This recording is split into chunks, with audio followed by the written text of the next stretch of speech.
রাজধানীতে আওয়ামী লীগ নেতা traffic sergeant ও দুলু কায়েমের নেতৃত্বে চলছে অবৈধ সিএনজি সিন্ডিকেট। আদাবরের আওয়ামী লীগ নেতা কামাল এখন নতুন ঘাঁটি গেড়েছেন খিলক্ষেতে। টিআই আলতাফ ও সার্জেন্ট তারেক দিচ্ছেন গ্যারান্টি। মামলা দিতে নিজেরাই আইন বানিয়েছেন ট্রাফিক পুলিশ কর্মকর্তারা।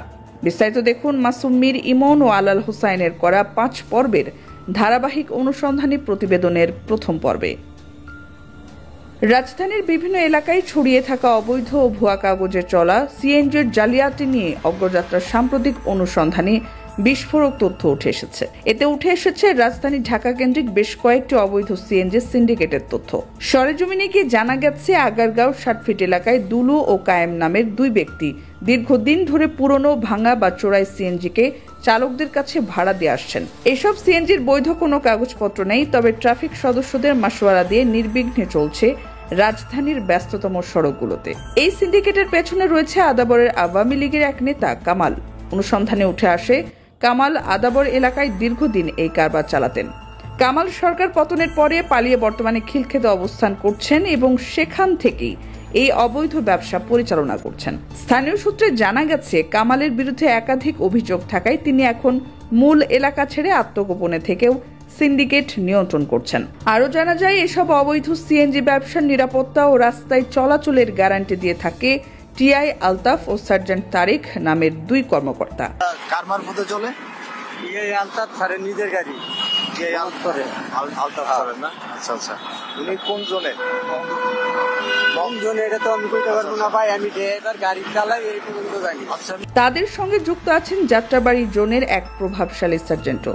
আচ্ছা, টিআই তোফাজ্জল তোফাইল।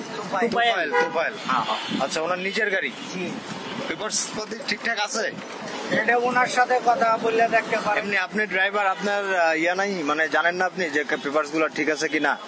আমারে খালি ওনার নাম্বারটা দিতে।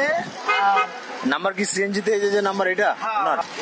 উনি কোথায়? উনি ওনার ইয়ে কোথায়?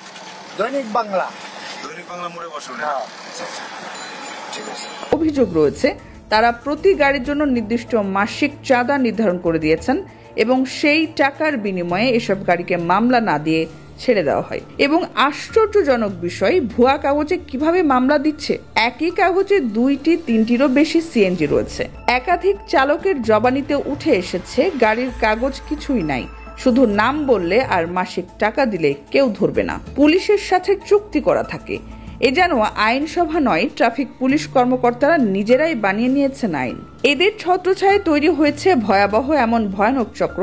প্রশ্ন উঠেছে, ভুয়া কাগজ এবং শুধুমাত্র ফটোকপি দিয়ে কিভাবে গাড়ি চালায়? কারণ এসব অবৈধ সিএনজির কোনো তথ্য বিআরটিএ বা সরকারের ডাটাবেজে নেই। এই সিন্ডিকেটে যারা সরাসরি জড়িত নয়, তারাও সুবিধাভোগী।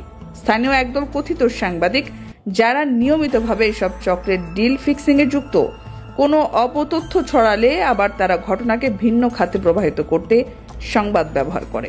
ঢাকায় চলাচলকারী এসব অবৈধ সিএনজির পেছনে এখন ও কিছু অসাধু ব্যবসায়ী এবং প্রশাসনিক ছত্রছায়া থাকায় সচেতন মহল মনে করছেন, আইনের শাসন নিশ্চিত না করলে এ ধরনের সিন্ডিকেট আরও ভয়াবহ রূপ নেবে।